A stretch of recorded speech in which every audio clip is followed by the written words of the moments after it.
Hey guys, this is Julia Maurer, and this is my assessments binder that I have created.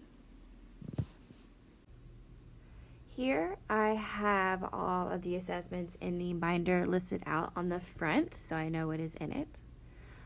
So this is my binder. I have a kind of chart of the different assessments and summaries, so I can compare really quickly, and I know kind of what they are without having to go to each one in detail.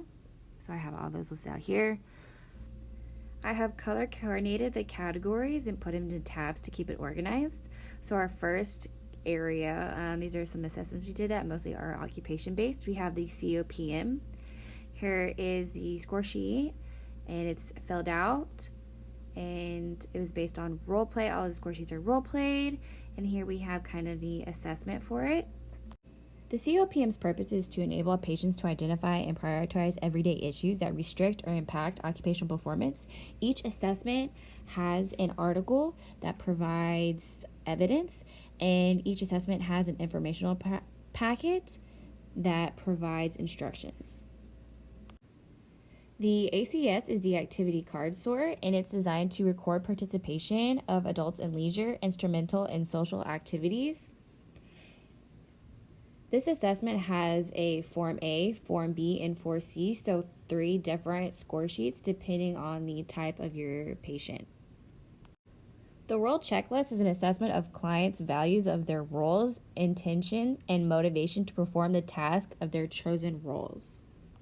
Here's a score sheet that includes 2 steps. Step 1 includes past, present, future, and step 2 includes not at all valuable, somewhat valuable, and very valuable.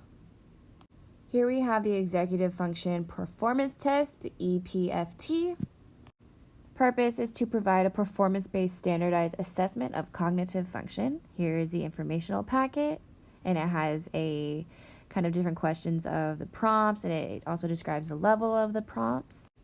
There are 4 forms, A, B, C, D, that include different tasks associated with it, and there's also a summary score sheet. Next, we have the Coleman Evaluation Living Skills, CELS for short.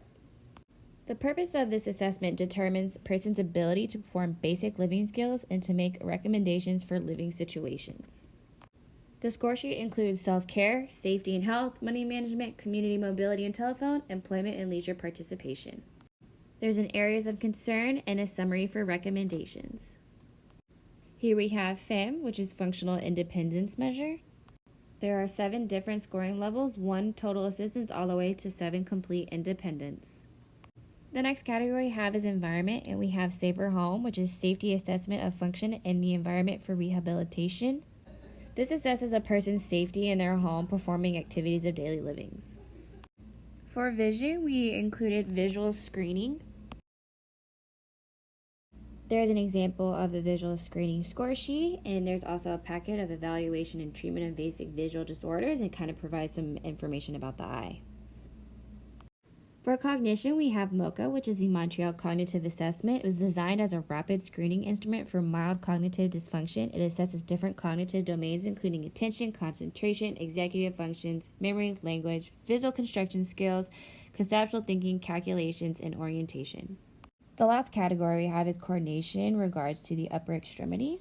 We have the 9-hole peg test, which assesses fine motor coordination. You place 9 pegs into a pegboard, and you test each hand separately. Next, we have the box and blocks test. This test measures unilateral gross manual dexterity. The client must transfer 1 block at a time from one side of the box to the other and is timed separately from each hand. The group pegboard test measures manipulative dexterity and visual motor coordination. After that, we have the Bennett hand tool test. To determine vocational interest and is an indicator of success where job tasks require the use of these similar tools.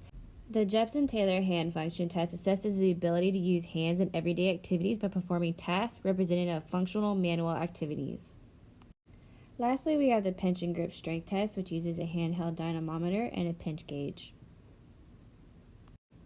After these assessments, I have my worksheets from Vroman.